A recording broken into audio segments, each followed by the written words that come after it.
Bitcoin.org, OTC-Bitcoin.org.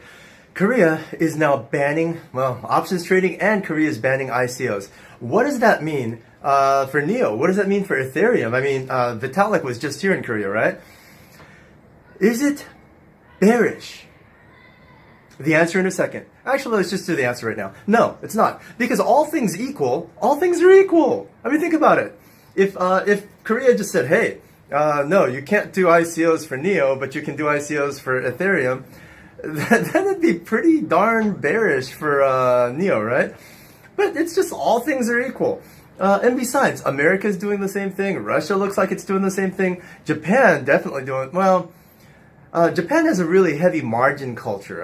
It's kind of like the pachinko culture. Japan's totally okay with, hey, I'm going to put $100 on this coin and let's leverage it 1,000 times. Japan, it's part of Japan's culture, so options is okay, but in Korea, it's not. In Korea, there was a huge credit crisis where the IMF had to come in and bailed out Korea, but Korea bailed itself out. And so ever since then, Korea has been very, very averse to options trading. Korea has been very averse to borrowing money for speculative investments. In exactly the same rules and laws that apply on KOSPI, the Korean stock exchange, apply to crypto now. And they're going to start getting enforced. And the regulations are going to start coming down on cryptocurrency exchanges. All except for the really big ones that actually have like tentacles into the national parliament, and which is basically like Congress or Senate. They're going to take a little longer just because they have more lobbying power, and that's normal, right? That's true with every government, every political system. So, is NEO going to be bearish? I think it's going to be more bullish. Think about it. The whole reason everybody hated Ethereum and hates Ethereum ICOs is because, hey, I buy 20 or 30 ICOs, they all die on me. Either they die because their value never goes up, they never fulfill their white paper promises, or like 30%, 20% maybe? Hey, sorry, our CEO was on video and he revealed a password.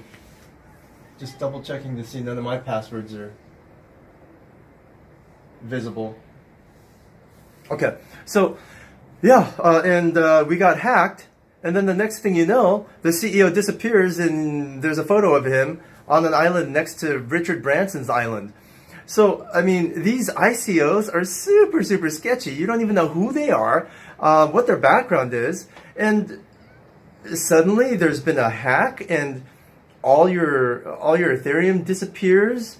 Next thing you know, 2 days later, there's a huge, like $50 million worth of Ethereum that's just sold on the market. And the CEO disappears and the CFO also disappears. That's what happens to Ethereum. It's sketchy, right? So that's what brought all of Ethereum's price down. NEO, China's regulating, Korea's regulating. NEO has a spotless, untarnished, pure, clean reputation. Even Red, I just forgot the name. The first ICO on NEO, Red. Anyway. They tried to do an ICO. They couldn't do it, right? So they've got more regulations to deal with. It's a much cleaner landscape. It's just a pure, clean, honest landscape where you put a coin out there, there's no ICO. It's grassroots. You put a coin out there and say, this is what we represent, this is what we want to do. And hey, buy our coin. And everyone's going to go, hey, when do we buy our coin? Your coin. And the developers are going to say, you can buy our coin now. And everyone's going to say, oh, now? So there's no rush, right?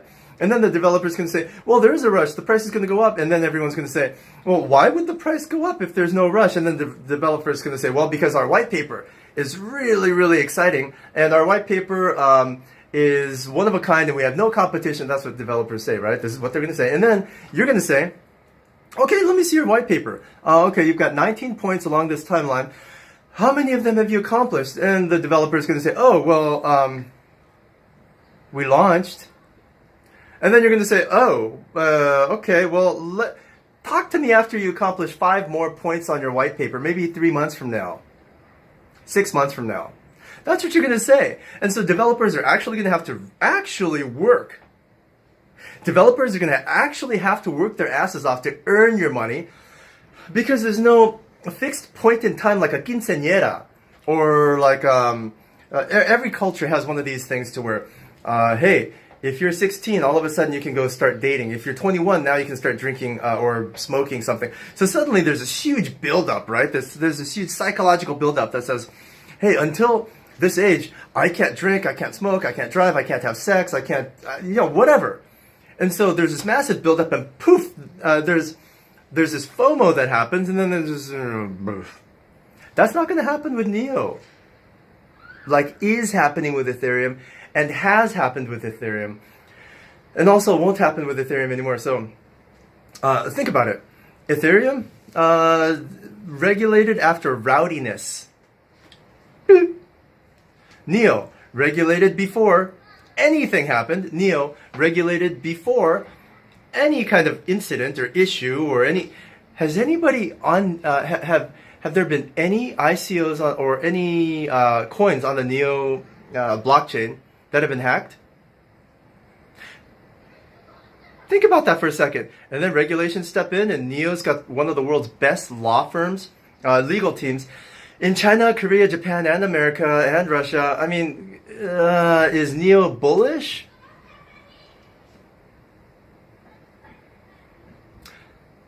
We manage Bitcoin for people with over 50 Bitcoin of active investments.